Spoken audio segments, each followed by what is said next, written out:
Sen hatırlat, çünkü hatırlatmak müminlere fayda verer.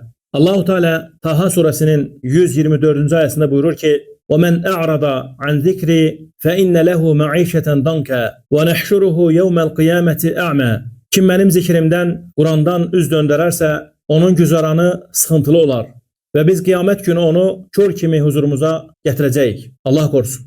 Yüce Rabbimiz buyurur ki: وَمَنْ أَعْرَضَ عَنْ ذِكْرِ. Zikri bir manada Allah'ın yolundan, Allah'ın dininden, Allah'ın kitabından üz döndürmek. Allah Teala bizleri bu haldan korusun. Hakikaten. Kim Allah'ın zikrinden, Kur'an'ından üz döndürerse onun güzaranı sıkıntılı olar. Hakikaten bu belədir. Necə belə olmasın ki, bu Rahim olan, Rahman olan Rabbimizin sözüdür.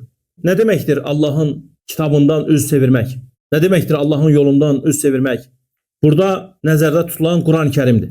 Kur'an-ı Kerim'e tabi olmak, Allah'ın gönderdiği Peygamber'e sallallahu aleyhi ve selleme tabi olmak, İslam dinine tabi olmak bütünlükle. Ramazan ayı gelir. Bu aya çalışmaq lazımdır ki biz Allah korusun Kur'an'dan üz çevirenler kimi daxil olmayaq.